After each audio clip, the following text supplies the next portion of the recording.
നമസ്കാരം. എല്ലാ ഓസ്ട്രേലിയ മലയാളികൾക്കും ഗുഡ് മോർണിംഗ് ഓസ്ട്രേലിയയുടെ മോർണിംഗ് ന്യൂസിലേക്ക് സ്വാഗതം.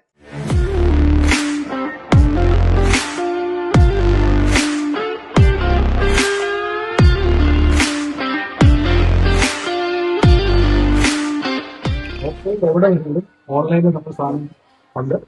അത് പഞ്ചായത്തിനായാലും ബ്രാഞ്ചൊക്കെയായാലും സർക്കാരാണെങ്കിലും മണിപ്പൂരിയാണെങ്കിൽ 2-3 ദിവസം സംഗതി എത്തിയിരുന്നു. ഇപ്പം വിക്ടോറിയയിലെ എല്ലാ കടയിലും ഞങ്ങൾക്ക് കൊടുക്കാൻ പറ്റുന്നുണ്ട്. നിങ്ങൾ എല്ലാവരും മേടിക്കണം. അമേരിക്കയിലെ ഓസ്ട്രേലിയൻ അംബാസിഡർ കെവിൻ റൂഡ് രാജിവെച്ചു. അമേരിക്കൻ പ്രസിഡന്റ് ഡൊണാൾഡ് ട്രംപുമായുള്ള പരസ്യമായ അഭിപ്രായ വ്യത്യാസങ്ങളെ തുടർന്നാണ് മുൻ ഓസ്ട്രേലിയൻ പ്രധാനമന്ത്രി കൂടിയായ കെവിൻ റൂഡിന്റെ അപ്രതീക്ഷിത രാജി. ഇരുവരും തമ്മിൽ കഴിഞ്ഞ കുറച്ചു നാളുകളായി നിലനിന്നിരുന്ന അസ്വാരസ്യങ്ങളാണ് ഇപ്പോൾ രാജിക്കത്തിൽ കലാശിച്ചിരിക്കുന്നത്. ട്രംപിനെതിരെ മുൻകാലങ്ങളിൽ കെവിൻ റൂഡ് നടത്തിയ പരാമർശങ്ങൾ വലിയ വിവാദമായിരുന്നു. ട്രംപ് അധികാരമേറ്റതിന് പിന്നാലെ ഈ ഭിന്നത രൂക്ഷമാവുകയും റൂഡിനെ അംബാസഡർ സ്ഥാനത്ത് നിന്നും മാറ്റണമെന്ന തരത്തിലുള്ള ചർച്ചകൾ ഉയരുകയും ചെയ്തിരുന്നു.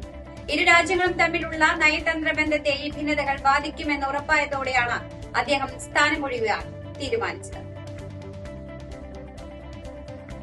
വിക്ടോറിയയിൽ കാട്ടുതീ നാശം വിധിച്ച മേഖലകൾക്കായി വൻ സാമ്പത്തിക സഹായം പ്രഖ്യാപിച്ച സർക്കാർ ദുരിതബാധിതരെ സഹായിക്കുന്നതിനായി $15 ദശലക്ഷം പ്രത്യേക പാക്കേജാണ് വിക്ടോറിയൻ പ്രീമിയർ ജസീന്ത ആലൻ പ്രഖ്യാപിച്ചത്.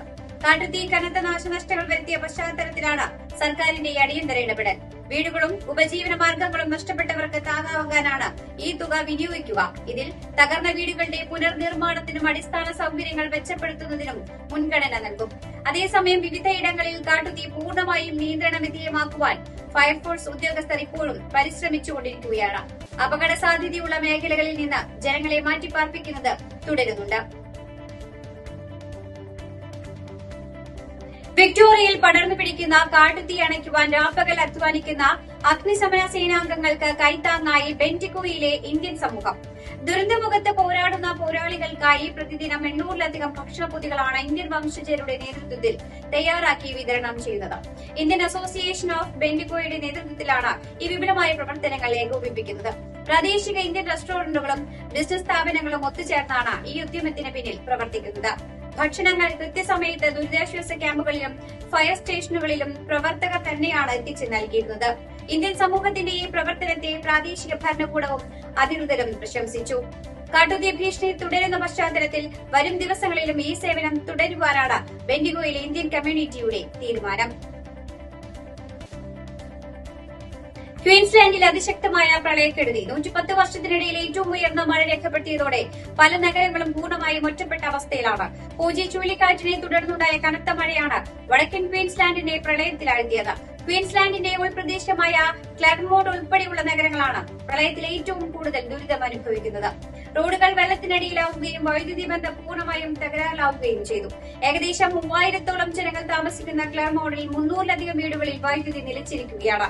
പലയിടങ്ങളിലും 300 മുതൽ 600 മില്ലിമീറ്റർ വരെ മഴ രേഖപ്പെടുത്തിയെന്നാണ് കണക്കുകൾ. ബ്രിസ്ബെയിൻ വിമാനത്താവളത്തിൽ സുരക്ഷാ വീഴ്ചയെ തുടർന്ന് കനത്ത ജാഗ്രത. സുരക്ഷാ പരിശോധനകൾ പൂർത്തിയാക്കാതെ ഒരാൾ ടെർമിനലിനുള്ളിലേക്ക് കടന്നതാണ് വിമാനത്താവള അധികൃതരെയും യാത്രക്കാരെയും ആശങ്കയിലാഴ്ത്തിയത്.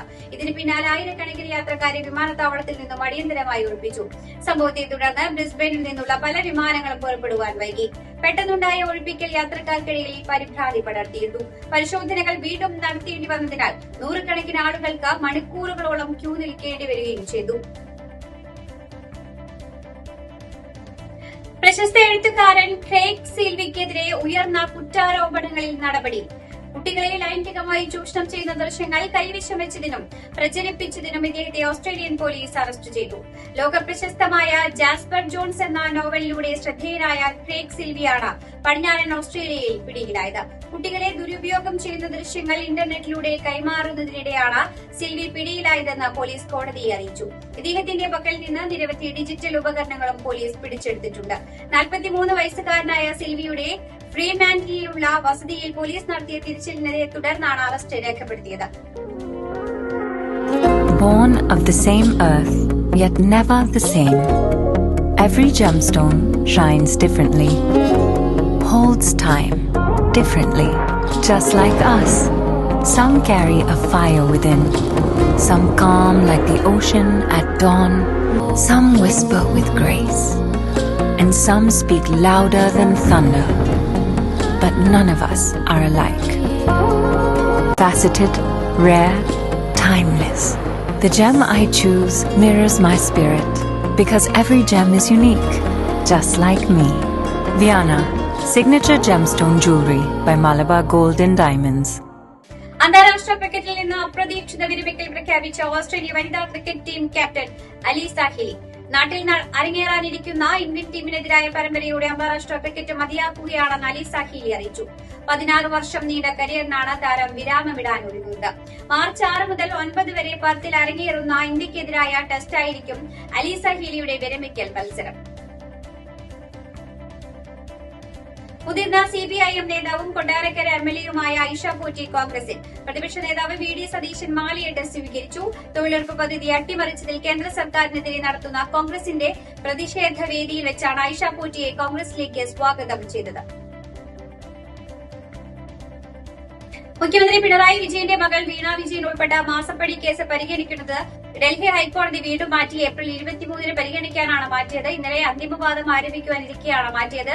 ഹർജി ജസ്റ്റിസ് അനു ബംബാനിയുടെ ബെഞ്ചിന് മുൻപാകെയായിരുന്നു കേസ് ലിസ്റ്റ് ചെയ്തിരുന്നത്. കഴിഞ്ഞ ഒക്ടോബറിൽ കേസ് പരിഗണനയ്ക്ക് വന്നെങ്കിലും SFIOയ്ക്കും കേന്ദ്ര സർക്കാരിനുമായി അഭിഭാഷകർ കോടതിയിൽ ഹാജരായില്ല. തുടർന്നാണ് അന്ന് കേസ് പരിഗണിച്ച ജസ്റ്റിസ് നീന ബെൻസാൽ കൃഷ്ണ വാദം കേൾക്കാൻ മാറ്റിയത്. ശബരിമലയിൽ സ്പോൺസർമാരായ നിയന്ത്രിക്കുമെന്ന് Thiruvithamkoor Devaswom board president K. Jayakumar. അതിനായി മാനദണ്ഡങ്ങൾ പുനഃപരിശോധിക്കും. സ്പോൺസേഴ്സിന് ബാങ്ക് ബാലൻസ് ഉണ്ടോ എന്നതടക്കം പരിശോധിക്കുമെന്നും K. ജയകുമാർ പറഞ്ഞു. മാനദണ്ഡങ്ങൾ പരിഷ്കരിക്കാനുള്ള നടപടിക്രമങ്ങളിലേക്ക് കടന്നതായി ദേവസ്വം പ്രസിഡന്റ് വ്യക്തമാക്കി. BJPയുടെ ദേശീയ അധ്യക്ഷനാകാൻ നിതിൻ നബീൻ സിൻഹ. JP നദ്ദ സ്ഥാനമൊഴിയുന്ന സാഹചര്യത്തിലാണിത്. ജനുവരി 19-ന് നിതിൻ നബീൻ നാമനിർദ്ദേശ പത്രിക നൽകും. നിലവിൽ ദേശീയ വർക്കിംഗ് പ്രസിഡന്റാണ്. കഴിഞ്ഞ വർഷം നിതിന് ദേശീയ വർക്കിംഗ് പ്രസിഡന്റ് ചുമതല നൽകിയിരുന്നു. ഇതോടുകൂടി വാർത്താ ബുള്ളറ്റിൻ ഇവിടെ അവസാനിക്കുകയാണ്. എല്ലാ പ്രേക്ഷകർക്കും നല്ലൊരു ദിനം ആശംസിക്കുന്നു. കൂടുതൽ വാർത്തകളുമായി നാളെ കണ്ടുമുട്ടാം. എല്ലാവർക്കും നന്ദി, നമസ്കാരം.